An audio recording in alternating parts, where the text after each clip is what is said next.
Ok, allez, on attaque la partie 2. Partie 2 aujourd'hui de All the Talk avec notre invité Jérôme Fernandez, l'icône du handball français.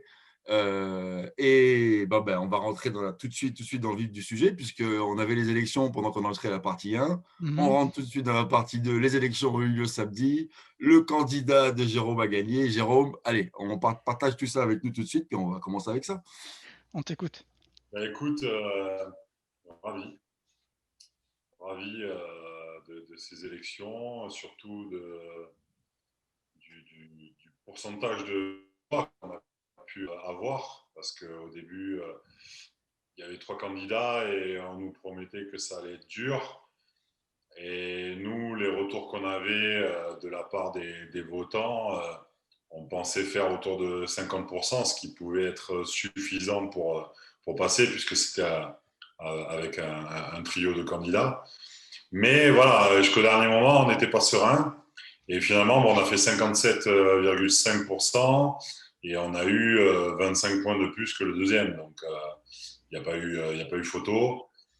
Euh, En plus, moi personnellement, vraiment très très heureux de pouvoir à nouveau travailler avec la fédération parce que pendant 20 ans, j'ai été handballeur professionnel et pendant 18 ans, j'ai porté le maillot de l'équipe de France. Donc, la, la fédération, pour moi, c'était un petit peu comme une deuxième maison et je connaissais beaucoup de monde. J'avais tissé des liens avec pas mal de gens et c'est vrai que fin 2015, quand je n'ai plus été sélectionné, il y a eu un vide quand même par rapport à ça et j'espérais un jour pouvoir à nouveau travailler pour la fédération plus sur un rôle d'entraîneur. Et c'est pour ça que je m'étais dit d'abord passer mes diplômes, entraîner un club, faire ma propre expérience, pour après pouvoir postuler sur un poste de sélectionneur pour les garçons ou les filles, ou entraîneur fédéral pour les équipes de France jeunes. Donc au jour d'aujourd'hui, c'est vrai que cette nomination de Philippe Bana comme président ne va rien chambouler au niveau des staffs des équipes de France, puisqu'il s'était engagé à ça. Et en plus, le staff de l'équipe de France masculine a été changé cette année 2020. Donc, il était hors de question de changer quoi que ce soit. Et donc, pour l'instant, je vais être sur des missions de relations internationales avec les instances européennes et les instances internationales IHF au niveau mondial. Donc, je participerai aux diverses réunions et je représenterai la Fédération française de handball. Mais en même temps, j'aurai aussi un regard et une voix bienveillante pour les joueurs parce que les calendriers sont de plus en plus chargés et les gens qui décident des calendriers, des formules de compétition, Ils ont jamais pour la joué. plupart, n'ont jamais été joueurs de handball. Donc, Ouais. ils ne se rendent pas compte du rythme qu'ils imposent aux joueurs. Et il y a beaucoup de casse. Et c'est très difficile pour les joueurs d'être performants sur tous les tableaux, notamment les meilleurs du monde, parce qu'eux, ils jouent dans des clubs qui veulent gagner tous les titres, et notamment la Ligue des Champions. La Ligue des Champions, aujourd'hui, c'est 20 matchs pour accéder au Final Four, plus donc demi-finale et finale. Donc c'est déjà un parcours très difficile, en plus que des gros clubs européens. Il n'y a plus de petites équipes, entre guillemets. Donc ça veut dire que même quand tu es en match de poule, c'est des matchs de très très haut niveau, un peu comme ce qui se passe en Euroleague au basket, qui a même plus de matchs que le hand. Et puis les rassemblements avec les équipes nationales, sachant qu'il y a une compète chaque année au mois de janvier pour les garçons et au mois de décembre pour les filles. Donc chaque année, tu joues un euro ou un mondial. Et les années olympiques, tu fais 3 compétitions internationales en un an. C'est-à-dire que tu commences par un euro au mois de janvier, tu fais les JO au mois de juillet-août, et au mois de janvier qui suit, tu refais un mondial. Donc c'est absolument inhumain, quoi. Voilà, S'il y a ce de la qu'ils ont pu casse, faire. c'est un petit peu normal. C'est un petit peu normal. Voilà. Donc, du coup, aussi jouer ce rôle un petit peu de grand frère et de dirigeants bienveillants à l'égard des rythmes qui sont imposés aux joueurs. Mais en tout cas, Tu sais exactement ce que ça félicitations. représente, ouais, en termes de en termes de vécu dans le calendrier. Non, c'est vrai que c'est Ouais, excellent. moi, sur les grosses saisons, quand j'étais joueur, les années olympiques, je faisais 85-90 matchs officiels, Et sans maintenant, compter les matchs amicaux. Mais aujourd'hui, ne serait-ce que sur une saison classique où il n'y a pas les JO au milieu, tu es déjà à 60-70 matchs officiels. Donc c'est énorme parce qu'en plus au handball, voilà, il y a des gros contacts. Des fois, il y a des grosses blessures aussi, que ce soit ligament croisé du genou, entorse acromio-claviculaire au niveau des épaules, des tendons d'Achille ou des tendons rotuliens qui lâchent. Et après, c'est des séquelles à vie presque. C'est-à-dire qu'après, quand tu termines ta carrière, tu bois toute ta vie et ça t'empêche de faire du sport et d'avoir une vie normale. Donc, c'est quand même. ça vous fait quasiment, si vous arrivez à 100 matchs par saison, ça te fait quasiment un match tous les 3 jours, quoi. Ouais, Ouais, et en Et, plus, ce qu'il faut comprendre, c'est que les JO sont au milieu à chaque fois de 2 saisons. Donc, quand tu enchaînes les 2 saisons avec les Jeux au milieu, c'est pas seulement 85 ou 90 matchs en un an, c'est pratiquement 200 matchs en 2 ans. ouais. Donc, le rythme, il est infernal. C'est-à-dire que tu fais une Ligue des champions, un championnat d'Europe, un championnat du monde, des JO, plus les compétitions nationales du club dans lequel tu évolues, quoi. Ouais, C'est beaucoup. ça commence à faire c'est beaucoup de une matchs. humeur, ouais. Bon, en tout cas, j'espère que tu vas pouvoir contribuer et puis porter la Super. voix des joueurs, représenter tout le monde parce qu'il De faut toute que. façon, ça va commencer très vite, hein, puisque les féminines commencent les championnats d'Europe et les divers championnats continentaux cette semaine. Ok, donc t'es sur le terrain live là. C'est où là, les championnats d'Europe? Sur le qui-vive, je vais très certainement devoir monter quelques jours au Danemark, là où se déroule la compétition, pour faire quelques réunions et puis aussi pour voir l'équipe de France féminine si elle est en demi-finale. Tu vas certainement prendre quelques petites épinglettes dans les narines aussi dans, dans- dans quelques jours. Dans quelques jours. Écoute, bonne chance, super, c'est vraiment une très très bonne nouvelle. Nous, on te souhaite super bonne chance dans cette mission, et puis on va voir Ouais, félicitations. comment tout ça. Mais tu sais, hein, en fait, je vais rester là-dessus un petit peu avant d'enchaîner un peu plus sur le hand, mais dis-moi si je me trompe, si quand même le handball français, c'est quand même une référence mondiale dans le hand. Non, c'est quand même, vous êtes une référence, vous êtes pas mal ce qui te fait de mieux là, non? La nation la plus titrée, on a quand même 6 titres mondiaux. Ok, Avant 95, on en avait 0. Donc, tu imagines un petit peu la domination qu'on a pu avoir sur les 25 dernières années. C'est 3 titres européens et 2 titres olympiques, avec en plus la dernière finale à Rio perdue. Donc, c'est 3 finales olympiques d'affilée. Et chez les filles, c'est 2 titres mondiaux, un titre européen et une finale des JO aussi. bon. Donc, En- en plus, une réussite assez hétérogène sur toutes les catégories, parce qu'on a aussi les équipes de France jeunes qui ont été championnes du qui monde et tourne. championnes d'Europe les dernières années. Mon Donc, point, c'est. nous, on fait Mon office point- de référence dans notre sport, mais même, tu vois, en discutant avec l'équipementier de l'équipe de France Adidas, Ouais, ils te disent, voilà, aujourd'hui, en termes de respect par rapport aux résultats, au palmarès, on est au niveau des Blacks, quoi. ok, bon, là. Les normes. Adidas a fait une campagne publicitaire en nous appelant All Bleu. Ah, ok, pas mal, Justement, ouais. pas mal, pas mal, pas mal. À Bon, quand le AK alors? le haka, ouais, le haka du hand. On avait eu un truc organisé sur Paris qui était super sympa. On n'était pas tous les joueurs, mais j'avais eu la chance d'y être puisque j'étais capitaine. On avait fait un moment de partage avec des joueurs All Black. Et donc, ils avaient amené 4-5 All Black, notamment Carter et Mako. Et nous aussi, on était 4 ou 5 du handball et on avait fait un petit peu de rugby touch, là, sans contact, et un petit peu de handball. C'était fabuleux de te retrouver avec des mecs comme ça, surtout quand tu sais l'importance de l'aspect éducatif chez les Blacks, où tu vois, ils partent d'un vestiaire, ils nettoient tout. C'est-à-dire que tu passes derrière, le vestiaire il est nickel. Les anciens doivent faire office de référence dans le jeu, mais aussi dans la vie de tous les jours, dans leur comportement, dans leur éducation. Dimension Il y a morale. un système d'intégration, exactement. Il y a un Mhm. système d'intégration des nouveaux joueurs qui est très très bien rodé, très très bien huilé. Donc voilà, tout ça, on l'a un peu copié, nous, en équipe de France, et on est très fiers de pouvoir avoir ce genre de comparaison, quoi. Bon, mais vous êtes rendu à cette domination-là en 25 ans.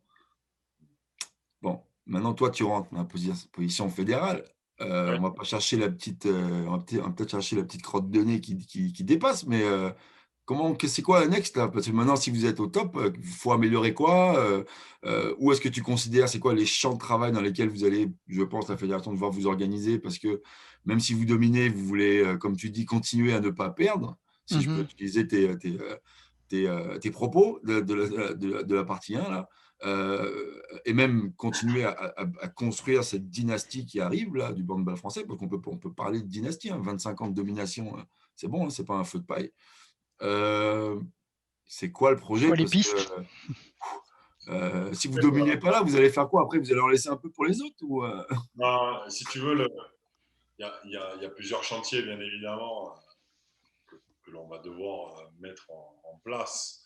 Mais il faut faire un petit feedback sur l'historique de notre sport, si tu veux, en France. Nous, le handball en France a été dans l'anonymat jusqu'à la première génération, donc les Barjots qui ont commencé à 92? monter sur le podium à Barcelone en 92. Et en fait, à cette époque-là, donc au milieu des années 80, il y a eu un nouveau sélectionneur, Daniel Costantini, qui est arrivé et qui a demandé, par la fédération, aux différents clubs de haut niveau français de pouvoir mettre à disposition les joueurs que lui sélectionnait environ 200 jours par an. Donc, tu vois, ça laisse pas beaucoup de place au club.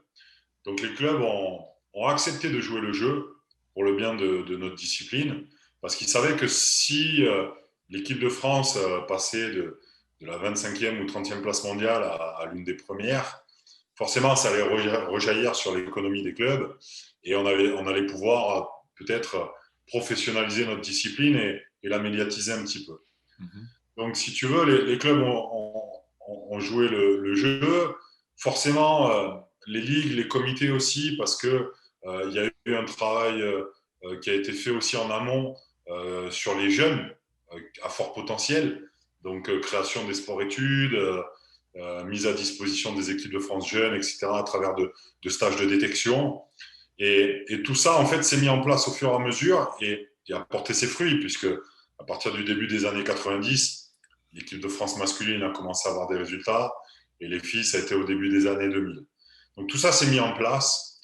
Aujourd'hui, 25 ans après, l'enjeu, c'est quoi? C'est rendre aux ligues, aux comités et aux clubs amateurs ce qu'ils ont fait pour la fédération et pour les équipes de France. Donc bien évidemment, aujourd'hui, on ne va pas axer le chantier prioritaire sur les résultats des équipes de France, même si ça reste de toute façon une priorité, parce qu'il faut que les résultats soient pérennes, autant chez les filles que chez les garçons.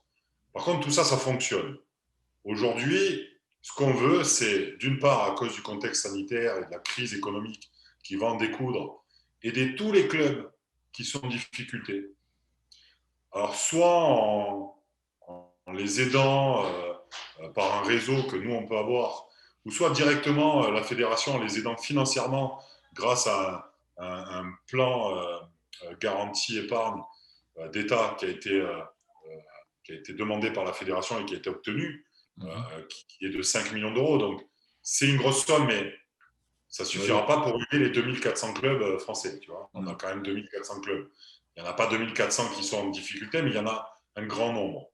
Donc, le but, si tu veux, c'est de faire un petit peu un audit, un état des lieux quand l'activité va reprendre et que l'économie va à peu près se stabiliser, pour sauver les clubs qui sont le plus en difficulté ou les aider à trouver des sponsors ou en leur prêtant de l'argent, bien évidemment à taux zéro, qui pourront nous rendre sur un an ou sur 2 ans, voilà, de délai. Donc à la fin de notre mandat. Ça, c'est vraiment la priorité aujourd'hui pour ne pas perdre de licenciés, pour ne pas perdre de clubs et pour que les enfants puissent faire du handball dans les meilleures conditions et pas seulement. Il va y avoir aussi un chantier prioritaire sur bien évidemment, le handball à l'école, parce que c'est aussi grâce à ça que le handball a percé en France, parce que des établissements nous ont fait confiance pour monter des sports-études, pour avoir des horaires aménagés pour les gamins, pour qu'ils puissent s'entraîner 7, 8, 9 fois semaine, pour mettre des internats à disposition pour pouvoir les loger. Donc voilà, toutes ces choses-là, il va falloir pas le remettre en place parce que ça existe, mais le peaufiner, l'améliorer. Voilà. Mhm.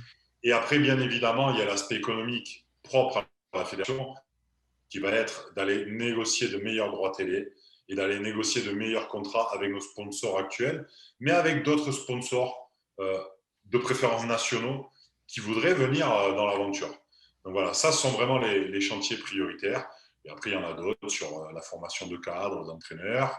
Euh, il va y avoir aussi un chantier sur le médical, parce qu'aujourd'hui, on se rend compte qu'avec la grosse coupure d'activité qu'il y a eu ces derniers mois, il y a beaucoup, beaucoup de blessés, beaucoup plus qu'auparavant quand il y avait une activité, on va dire, régulière. Mhm. Donc sur le médical, bien évidemment, c'est un secteur prioritaire. Et puis aussi sur tout ce qui est, on va dire, réseaux sociaux, informatique, voilà. Offrir des outils aux clubs qui sont affiliés à la fédération pour pouvoir se développer à la fois sportivement et économiquement. Vous n'allez pas vous ennuyer, hein. Non, ça fait beaucoup de choses, c'est bien. Non, je ne suis pas tout seul. Hein. On est 25 dans l'équipe au départ. La liste qui s'est présentée, qui se tenait notre président d'aujourd'hui, Philippe Bana. Il y a 85 salariés à la fédération. Donc voilà, après, ça va être des axes de travail, des plans de marche. Et on a 4 ans pour, entre guillemets, mettre tout ça en action et espérer justement garder la confiance ou acquérir la confiance de ceux qui n'ont pas voté pour nous aux dernières élections pour pouvoir continuer cette aventure-là sur le prochain mandat de 4 ans qui aura lieu entre les Jeux de Paris et les Jeux de Los Angeles. Mhm.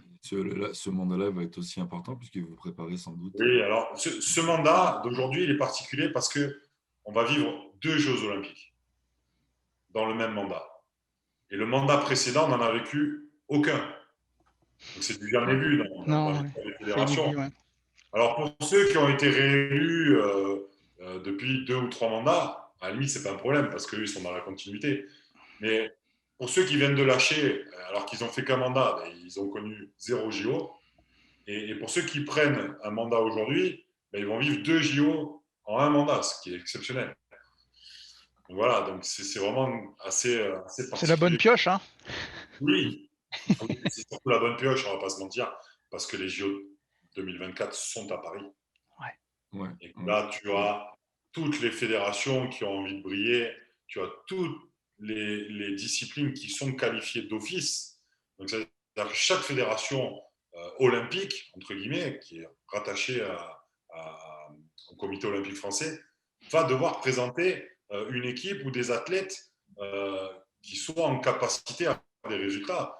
Et ça, Et, c'est quand même et vous difficile parce qu'on a faites des quand même disciplines. partie des favoris, quoi. Vous faites quand même partie des Le potentiels, handball, oui. gros Le handball, potentiels oui. médailles. Ouais, des premiers rôles à Bien jouer, sûr. ouais.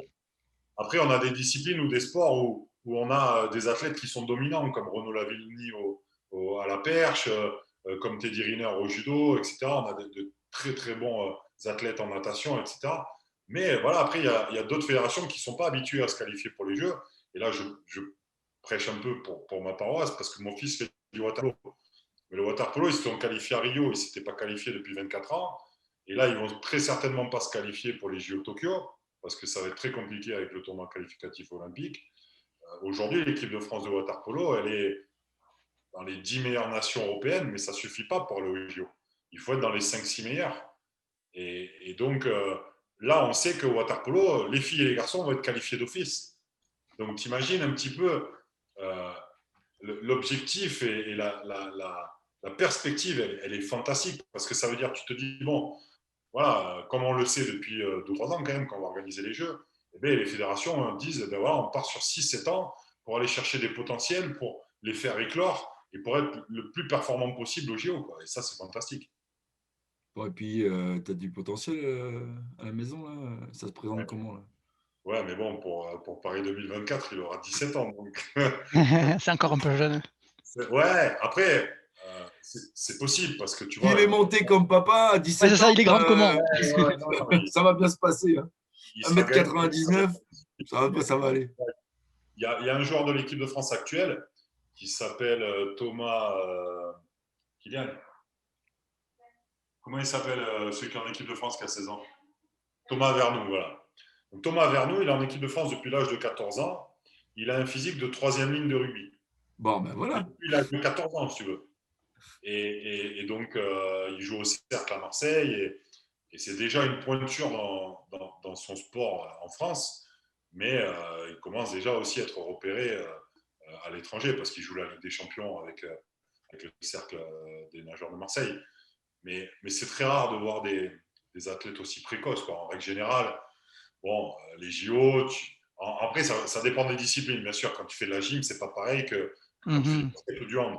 En règle générale, déjà, si tu vis les Jeux à 20 ans, c'est bon. fantastique. Ouais. Parce qu'à 20 ans, tu arrives au village olympique, c'est Disney World. Hein. Et puis, tu es tout sauf mature encore physiquement. Tu as encore pas mal de marge. Ouais. Et dans la tête aussi.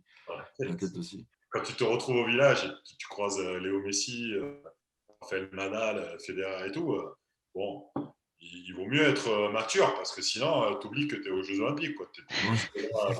Moi, pour l'avoir vécu à Sydney en 2000, j'avais 23 ans. Et quand je voyais passer Gebre Selassie ou les stars du basket ou quoi, pour moi, c'était un rêve éveillé. Quoi. Et à un moment, je Tu disais, n'étais pas le seul, Jérôme. Ouais, c'est le festival de Cannes du sport, en fait, quoi. entraînement, là, il faut que j'aille m'entraîner parce que demain, il y a match. Quoi. Moi, je te jure, à un moment donné, j'en croisais tellement. Tu es là, et puis j'arrivais plus. Tu sais, j'arrivais plus. Lui, je le connais, mais j'arrivais plus à remettre le nom tout de suite. Tellement c'était évident. Ah oui. En tout cas, écoute, ça, c'est des bons souvenirs. En tout cas, c'est tout le mal qu'on souhaite à ton fils pour le water polo. Alors, du water polo, Los Angeles 2028, c'est bon. ah, ça serait pas mal. Ça serait pas mal. Pas mal. C'est bien pour commencer aussi la Californie. C'est pas mal. Du water polo au handball, pour moi, il n'y a qu'un saut. C'est deux sports de sauvage. Alors, quand je dis sauvage, là, excusez-moi les fans du handball, quand je dis sauvage, là, c'est des sports. Un sport de Ça se caresse pas tout le temps. Là. Ouais, ça Ça frictionne y va, dur. c'est très, très, très, très, très, très, très, très physique. Est-ce que toi, en tant que bon, joueur, bon, c'est sûr qu'il faut avoir un mental bien de guerrier pour être capable d'aller dans des batailles comme ça, mais moi, c'est plus aujourd'hui, moi, je suis parent.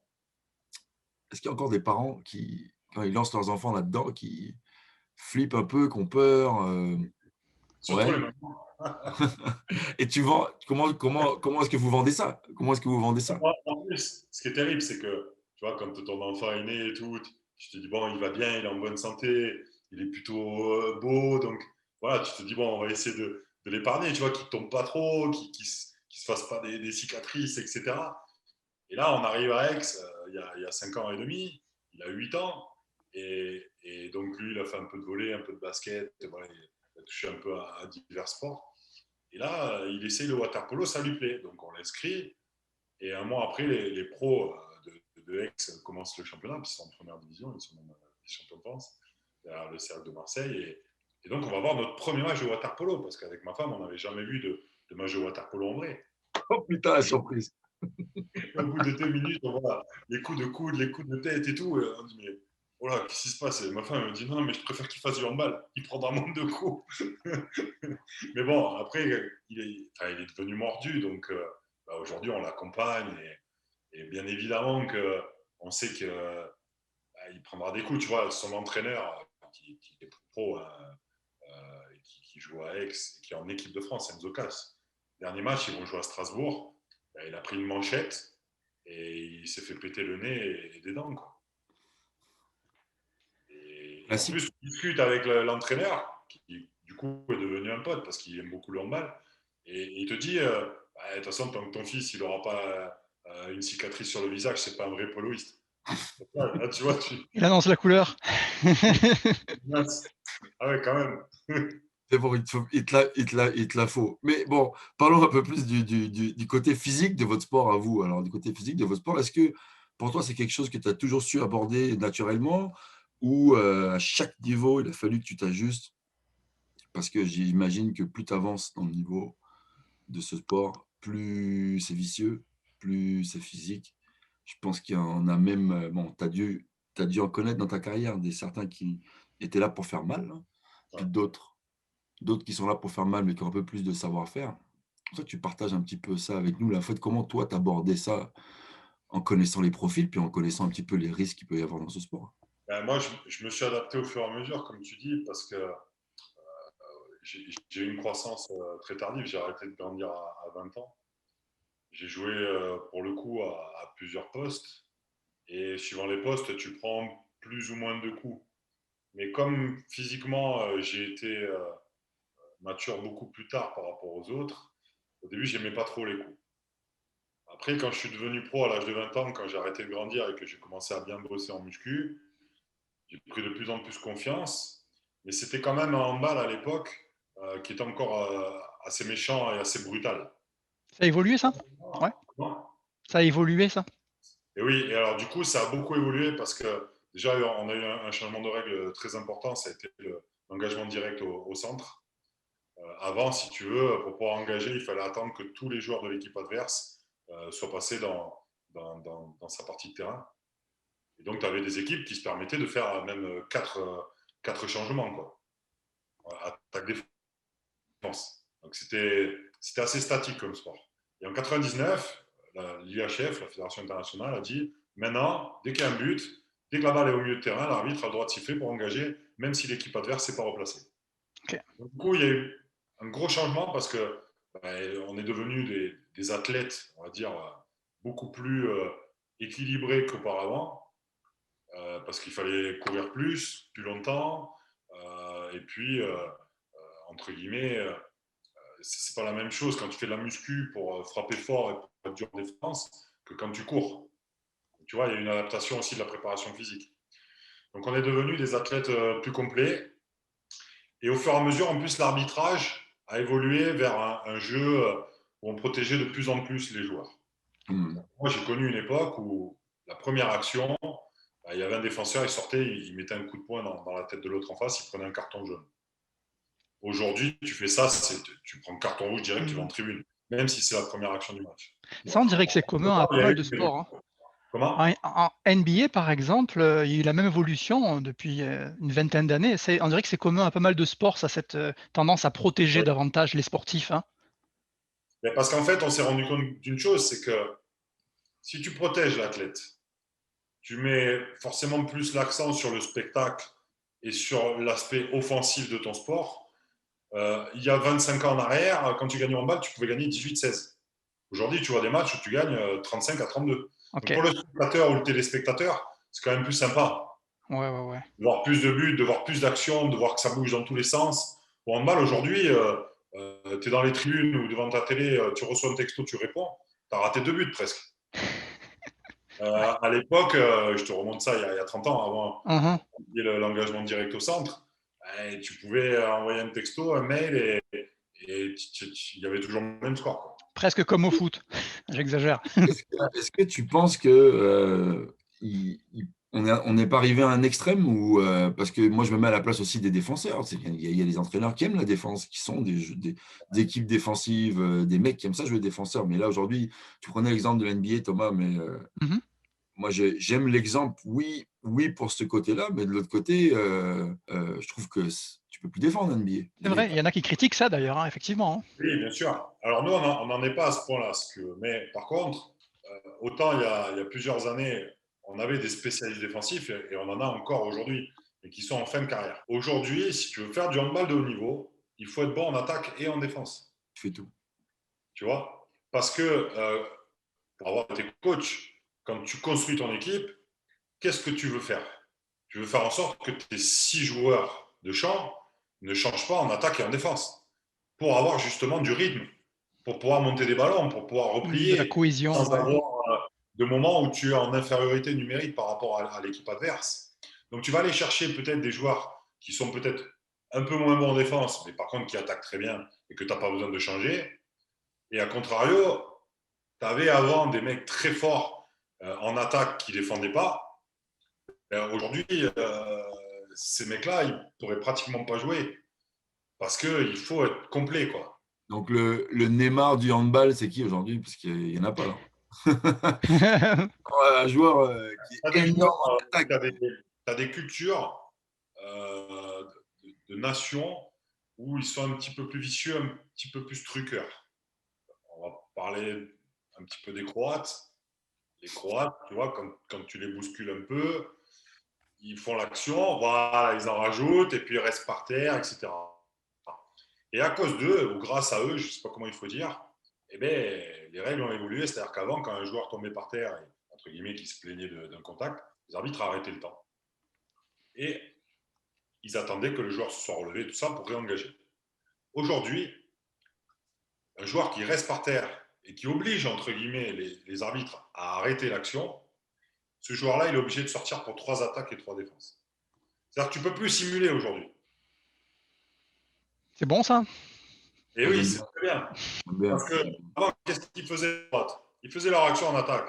Le mec, il ratait son shoot, il se laissait tomber, Eh il en ouais, rajoutait, l'arbitre, il arrêtait l'action, et du coup, on ne pouvait pas faire la montée de balle ou la contre-attaque. Ouais, ça trop casse facile.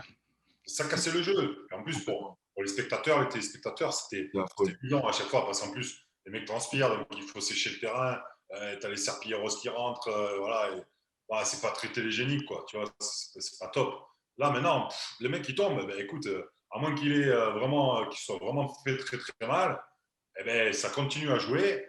Et c'est à partir du moment où le ballon sort du champ de jeu ou qu'il y a un but, que là, les arbitres arrêtent. Mais tu sais Il n'y si a plus de simulation. tu, si tu devais faire une comparaison un petit peu avec le football, moi je trouve qu'au foot, ce que les gens ne comprennent pas, bon, c'est vrai que les gens en rajoutent. Les gens en rajoutent parce que les arbitres ne font pas leur travail. Le jour où tu as un arbitre qui met un carton pour simulation, c'est fini, les gars, ils vont arrêter. Pas compliqué. Après, c'est Neymar, il ne dur. va pas se rouler 15 fois par terre hein, si tout de suite. Le terrain de foot, il est immense et des fois, l'arbitre, il n'est pas tout à fait à côté de l'action. Ah, Tu c'est pas vois. évident, hein. C'est sûr que. Pas évident. Mais tu vois, moi, vous avez sûrement tous vu, mais ces derniers jours, j'ai regardé les reportages sur Maradona. Oui, oui, bien sûr. Donc, les images d'archives d'époque, Il se faisait tu déchirer. vois le Il se traitement qu'il recevait, lui, il se faisait démonter tout le temps. Les mecs ne faisait prenaient même pas de carton déchirer. jaune. Le mec, il se relevait, il boitait et il repartait, quoi. Et en fait, après, les journalistes disent, ouais, c'était l'anti-Neymar. Mais c'est tout à fait ça, quoi. Qu'aujourd'hui, on est passé à des joueurs comme Neymar hein, ou d'autres, où le mec, dès qu'il est un peu bousculé, il se laisse tomber, voilà, il joue exprès là-dessus. Quoi. Et En fait, c'est ils pénible. choisissent. Lui, je pense qu'il choisit. Des fois, il tombe, des fois, il se lève, des fois, il sied. Tu vois. Mais bon, regarde. Je te jure que si jamais j'ai la chance de parler à Neymar dans l'émission, on va en parler, on va en parler. C'est un grand joueur, mais ça déjoue pour lui parce que bah, forcément, il n'a pas la même, il a pas la même, le même intérêt de la part des fans de foot que des Messi ou des Ronaldo qui, eux, ils serrent les dents et ils enchaînent. Quoi. Est-ce que tu penses qu'il a conscience de ça, le gars ou Ouais, mais je pense qu'après, quand tu t'es passionné dans cette façon de faire, c'est compliqué de d'en changer. changer, de changer. Ok, j'en s'en va vers la fin tranquillement. J'avais une petite série de petites questions sympas pour toi, mais je pense que Thomas avait une question qu'il voulait te poser très sympathique, donc je vais laisser la place à Thomas, et puis après ça, on va enchaîner sur un petit jeu, un petit truc sympathique. Vas-y Thomas. OK. En fait, moi, c'est une question d'introspection. Toi, en tant qu'ancien joueur, si tu devais te radiographier et te comparer à d'autres, joueurs de très haut niveau comme toi qui ont joué à ton poste, si tu devais, trouver, un tout petit talon d'Achille que tu penses, être propre à ton style à toi là et que tu as jamais vu chez les autres grands joueurs et inversement, si tu devais trouver une botte secrète, une force vraiment qui te caractérise toi seulement là. Est-ce que tu aurais des choses à nous dire à ce niveau-là, l'un comme l'autre? Mais en fait, la réponse est la même pour les deux questions. Ah, C'est-à-dire que j'ai toujours imaginé mon sport comme un jeu collectif et j'ai toujours été très collectif dans ma manière de jouer, dans mon approche de mon jeu, euh, dans la façon de me comporter avec mes coéquipiers, même avec mes adversaires. Quand ça pouvait arriver, je pouvais faire mal à un adversaire ou le bousculer un peu trop fort, et je lui tendais la main pour le relever. j'avais des coéquipiers à moi qui me disaient, mais qu'est-ce que tu fais? Mhm. C'est par terre, quoi. Je dis, non, les gars, c'est bon, je les secouais, je les relève, c'est bon, après on enchaîne, quoi. Et j'avais aussi des entraîneurs qui me reprochaient d'être trop collectif parce qu'ils disaient, je me rappelle, Daniel Costantini, le premier sélectionneur que j'ai eu, disait qu'il ne comprenait pas comment je pouvais prendre autant de plaisir à marquer un but qu'à faire une passe décisive. Ça, c'était un truc que lui ne pouvait pas imaginer parce que à l'époque, et encore aujourd'hui pour certains, au handball, si tu marques beaucoup de buts, tu es plus important que les autres. Et moi, ce n'était pas du tout ma façon de voir les choses. Pour moi, il fallait que je sois capable de marquer des buts, bien évidemment, seul ou grâce aux autres, de faire marquer tes coéquipiers et d'aider l'équipe en défense. Voilà, il fallait que tu sois capable de, Mhm. de savoir tout faire. Et à contrario aussi, eh ben, quelque part, c'est un petit peu mon point faible, parce que je pense qu'avec cette mentalité-là et cette façon de, de, de voir le handball, ben, je n'ai jamais été élu meilleur joueur de la planète, ou en tout cas, j'ai jamais rien fait pour l'être, parce que pour moi, les titres collectifs étaient plus importants que les Ouais, récompenses individuelles. Moi, j'ai joué avec des mecs, ils voulaient être le meilleur joueur de la planète. Et du coup, ils y sont arrivés. Alors, pas tous, ouais, ouais. mais pour la plupart, ils y sont arrivés. Mais des mecs qui étaient collectifs et qui ont réussi à être meilleurs joueurs du monde, à part Jackson Richardson, il n'y en a pas eu beaucoup. Ok, Voilà. en fait, c'est une sorte de talon d'Achille, c'est une perspective individuelle, mais en fait, c'est une grande force pour conclure, en fait, au niveau Ça a été, collectif, je quoi. pense, ma grande force pour m'intégrer dans toutes les grandes équipes que j'ai connues, que ce soit les grands clubs ou l'équipe de France, pour jouer à côté des tout meilleurs joueurs de la planète, parce que j'étais capable d'accepter à un moment de moi de me mettre en retrait pour le bien de l'équipe. Par exemple, à la fin des années 2000 ou au milieu des années 2000, ben, j'ai accepté de jouer arrière droit, qui n'est pas mon poste naturel, parce que normalement c'est un gaucher sur ce poste, au lieu de jouer arrière gauche, parce qu'il y avait Nicolas Karabatic et Daniel Narcisse qui étaient là. Mais moi, ça me permettait aussi d'avoir du temps de jeu, parce que si j'avais été en concurrence avec ces trois garçons, j'aurais peut-être moins joué, et on n'aurait peut-être pas eu une équipe aussi équilibrée aussi. Donc, l'un dans l'autre, j'étais gagnant de toute façon. Mhm. Puis, et puis après, un peu plus tard, euh, ça m'a permis aussi, entre guillemets, de m'adapter à tous les joueurs que j'avais autour de moi et à toutes les générations que j'ai connues. Parce qu'au début, j'étais jeune joueur et donc il a fallu que je fasse mes preuves. Donc j'avais peu de temps de jeu, mais quand je rentrais, si je voulais rester sur le terrain, il fallait que je sois bon. Après, quand je suis devenu un cadre, il fallait que j'accepte de temps en temps de sortir du terrain pour que mon remplaçant ou celui qui allait me remplacer puisse rentrer, avoir sa chance et moi me reposer. Parce que ça aussi, quand tu deviens dominant dans un groupe, tu n'as pas envie de te faire piquer ta place. Ça, c'est tout le monde qui le vit. Mais quand tu sais que c'est pour aller au bout de la compétition et pour être performant sur la finale et être champion à la fin, tu l'acceptes. Et après, en fin de carrière, quand j'étais toujours cadre, ancien, capitaine, mais que je savais qu'il ne me restait plus que quelques mois à jouer, et bien, qu'il fallait que je sois sur le banc de touche pour être entre guillemets un joker de luxe, je l'ai accepté parce que c'était soit je faisais ça ou soit je partais. Et du coup, je perdais entre guillemets l'équipe de France, quelques aventures avec les Bleus. Et j'ai bien fait de faire ça parce que Mhm. je n'aurais pas été champion d'Europe en 2014, je n'aurais pas été champion du monde en 2015 si je n'avais pas accepté ce rôle-là, quoi. C'est ça, les plus grands, Jérôme, les plus grands joueurs sont capables d'évoluer, de faire évoluer leur jeu pour durer. C'est pas ta Ronaldo, mentalité parce que tu vois, il y a des très grands joueurs, je vais en citer quelques-uns, mais des Cristiano Ronaldo ou des Zlatan Ibrahimovic, mais eux, ils vont essayer d'être le meilleur à leur poste jusqu'à 38-40 ans. Ce que tu peux essayer de faire, moi, c'est ce que j'ai essayé de faire, mais ce n'était pas ma volonté première. mhm. Et eux, ils veulent être les numéros 1 jusqu'au bout, et le jour où ils ne le sont plus, ils préfèrent partir. Ah, mais ils le sont, mais pas de la même façon. Tu vois ce que je veux dire? Exactement. Ouais, c'est Ils ça, Exactement. c'est pas pareil. évoluent et Et ça Berti, à a partir du évolué. moment où il était plus titulaire en équipe de France, alors qu'il était capitaine, il a dit ben, moi, si je suis plus titulaire, je m'en vais. Qui ça? T'as dit? Thierry Henry, Ah oui, Thierry, ouais. tu vois. Donc Ouais. voilà, moi, j'étais capitaine et on m'a dit ben, maintenant, tu vas être remplaçant parce qu'il faut laisser la place aux autres pour qu'ils s'aguerrissent. Par contre, quand ils ne seront pas bons, il faudra que toi, tu sois là pour aider l'équipe, être bon pour gagner les matchs. J'ai dit, mais moi, il n'y a pas de problème. Tant que j'ai le maillot bleu sur les épaules, Écoute, moi, je rends service. J'ai rendu service à 20 ans. Je rendrai service à 37 ou 38 ans. Il n'y a pas de souci avec ça. Imagine comment un état d'esprit, un gars comme toi qui a cette expérience, et que tu dis ça, Mhm. moi, machin, j'ai pas joué pour être le meilleur joueur du monde. Quand même, meilleur buteur de l'histoire de l'équipe de France. Je sais pas Ouais. si monsieur collectif, Alors, Au service du paradoxalement, collectif, ouais. paradoxalement, je ne l'ai jamais recherché. Et en plus, euh, j'ai mis beaucoup de buts sur un poste qui n'était pas le mien. Et c'est un poste qui est très compliqué pour marquer des buts quand tu es droitier. Tu vois, donc, mais je profitais de la qualité des joueurs que j'avais à côté aussi, parce qu'eux fixaient plus de défenseurs. Et du coup, moi, je me retrouvais avec des espaces libres. Donc voilà, après, mais quand tu vois que j'ai joué 18 ans, que j'ai joué sur 3 postes différents en équipe de France, et qu'en moyenne, j'ai mis pratiquement 4 buts par match, c'est énorme. Parce qu'il y a eu des moments où j'ai eu 60 minutes de temps de jeu, puis il y a eu des moments où j'ai eu 5 ou 10 minutes, voire zéro. Mhm. t'en es Et quand même. combien de passes décisives? Tu as dû en faire beaucoup, j'imagine aussi.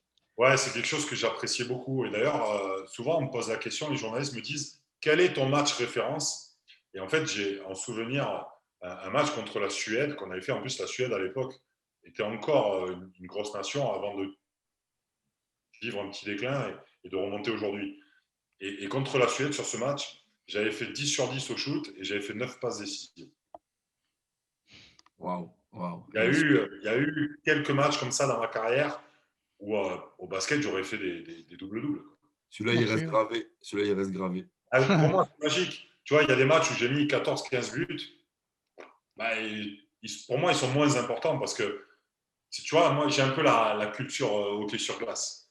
C'est-à-dire que le mec qui a fait la passe décisive, il a un point comme celui qui a marqué. Mhm.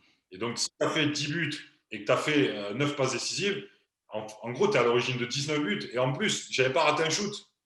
C'est monstrueux. Donc, j'ai fait 19 sur 19, quoi. Ouais. C'est Ouais. c'est fabuleux. Si on fait de la science-fiction, puis j'aime pas les si, là, je pense que, je pense que si tu avais une autre mentalité, tu aurais voulu jouer vraiment à un poste précis et devenir J'aurais fait moins bien. Tu penses? Ouais. Ouais, Et en plus, je ne serais pas devenu un aussi bon joueur parce que je me serais cantonné un rôle. à un seul rôle. Et le Mhm. fait d'avoir joué sur d'autres postes m'a permis d'être meilleur sur mon poste naturel aussi, de comprendre des choses. Parce que si tu te mets sur un autre poste, bah, du coup, tu te mets à la place du mec qui est à côté de toi quand toi, tu es sur ton Ben poste ouais. naturel et de ses attentes, en fait. Ok. Donc, du coup, moi, tu vois, au début, je ne jouais pas du tout pour mon ailier qui était à ma gauche. Même des fois, je ne le regardais même pas, je ne le voyais même pas, tu vois. Parce que j'étais orienté vers la balle et vers le but et les mecs qui sont au milieu qui touchent la balle. Et bien, un jour, on m'a mis à l'aile. Et je me suis dit, mais mince, je touche jamais le ballon, quoi. C'est super frustrant. Et quand je le touche, il faut que je tire et que je marque. Et si je marque pas, je me fais pourrir. Et je Ouais. me suis dit, écoute, quand tu reviens sur ton poste, va falloir que tu donnes des ballons à ton pote à côté, quoi. Tu vois. Normal. Normal. Esprit collectif, là. Ça, Euh, Après, si c'est pas ton pote, tu en donnes un peu moins. Mais bon, en général, ça se passe. Ok, alors on va rester en équipe de France, puis je finis avec ça. On va y aller, on va finir bientôt. Je vais te laisser aller, mais je voulais vraiment faire ça avec toi. Là, je regarde mon écran en face et j'aimerais ça que tu me donnes des noms rapidos. J'ai une petite série de questions pour toi. Alors, Okay. en équipe de France, si tu devais déterminer, genre, tu devais me donner un nom, puis je vais te donner une série de naming que j'ai fait pour ces personnes-là. Tu vas me dire qui correspond, ou le joueur, pas forcément en équipe de France, correspond plus à ce que je vais te décrire. Donc, je vais commencer par le premier. Le plus fou au combat, Je suis fou combat. Bertrand Gilles, le plus rageur, Thierry Omeyer. la force tranquille, La force tranquille. Ouais, je pense qu'on est deux. Il y a Didier et Dinard et moi. le Hulk de l'équipe, Le, Hulk, l'incroyable Hulk, le monstre, la machine physique, ouais, celui qui faisait peur, c'était Bertrand Gilles. l'artiste, Lucas Ballot. le leader behind the scene, en arrière, celui que tu vois pas toujours. Il y a eu Jackson Richardson. Et je pense que c'est moi qui ai joué ce rôle. Le filou dans l'équipe, celui qui fait toujours des petites conneries. Michael Guigou. Alors, Michael Guigou, il faut savoir un truc, c'est que c'est le mec qui se planquait sur tous les matchs de poule, tout ça. Ouais, il avait toujours un petit pet, un petit machin. Donc, lui, il s'en foutait de ne pas avoir de temps de jeu. Par contre, quand arrivaient les matchs couperés, demi-finale, finale, le mec, il mettait 10 buts. Et il ne voulait pas se griller avant pour arriver en forme, tu vois, au bon moment, quoi. Et On le savait. Vaut mieux arriver avec lui, vaut mieux arriver en finale, sinon c'est mort. Hein. ouais, vaut mieux l'avoir dans ton équipe aussi. L'imprévisible. L'imprévisible. Ah, Jackson Richardson. Bah, Tu ne écoute, savais jamais à quel moment il allait tirer, il allait passer, à qui il allait passer. Donc, du coup, tu sais, nous, on a un sport où on s'engage, on se replace en permanence parce qu'on est dans la distance de combat. Et il y avait des fois où, quand ça faisait une fois, deux fois, trois fois que tu t'engageais, tu te replaçais et que tu n'avais pas passé la balle, vraiment, tu t'arrêtais. Et c'est à ce moment-là qu'il te faisait la passe. Il te disait, waouh, tu n'es pas en mouvement. Je suis mort. Ça fait 3 fois que j'étais en mouvement et tu ne m'as pas donné la balle, quoi. Donc, il était assez imprévisible. Mais c'est incroyable. aussi ce qui faisait son talent, quoi. Écoute, c'était vraiment une petite série de questions sympas que je voulais faire avec toi. C'était vraiment cool, là, tes réponses. Je finis avec ça. Ce sera ma dernière question pour toi. Si tu avais un petit conseil à donner à des jeunes sportifs, jeunes athlètes là, qui rêvent de faire une carrière un petit peu comme tu as fait, ça serait quoi en quelques mots? C'est de vivre leurs rêves et leur passion. Voilà, d'être passionné par ce qu'ils font. Quel que soit le niveau auquel ils sont, quel que soit le club dans lequel ils sont, etc., les conditions d'entraînement, la charge de travail, ne jamais te satisfaire du joueur que tu es, toujours essayer de progresser. Voilà. Et si tu es passionné, tu vas vers ça, tu tends vers ça. Par contre, si tu n'es pas passionné, le jour où, entre guillemets, tu estimes que voilà, tu es arrivé au niveau qui te va bien, où tu as un bon équilibre entre contraintes et avantages, ben voilà, du coup, tu t'arrêtes de bosser et tu t'arrêtes de progresser. Ok. Et les grands joueurs, les vrais passionnés, déjà les Mhm. grands joueurs sont toujours des passionnés déjà. Et les passionnés, ils sont jamais rassasiés. Jamais. Génial, génial. C'est Ben, éternel écoute, insatisfait. merci beaucoup, Jérôme. C'était génial cette Merci beaucoup. entrevue. Thomas, merci beaucoup. Merci à toi, Greg. Jérôme Fernandez, vraiment un honneur de t'avoir dans l'émission. C'était super, super sympa. J'espère que je vais faire un bon petit travail, bien faire une belle présentation pour partager tout ça. Ce fut un vrai, vrai plaisir. Bonne chance pour la suite. Puis Oui, à bonne très, chance. très, très, très, très, très, très, très vite. Bonne chance pour ton fiston. On va regarder 2028 s'il va être Waterpolo. dans la liste. Voilà, tout Ouais. ça. Si on vient au Canada pour le waterpolo, pour le handball, Anytime. Tu es Mais oui. t'es le bienvenu. D'ailleurs, une collaboration québécoise, franco-québécoise en handball, why not? Je pense, je ne sais pas où ils en sont du tout ici. Donc voilà, puis c'est super. pas mal au Canada, c'est pas mal. Bon, écoute, en tout cas, je peux te dire quelque chose. Tu as un poteau ici si tu débarques. Il n'y a pas de problème. Ça marche. Voilà. Merci. Au plaisir. Merci beaucoup, tout le Merci monde. beaucoup. Très, très, Merci. très, très vite. Bye bye. Bye. Bye.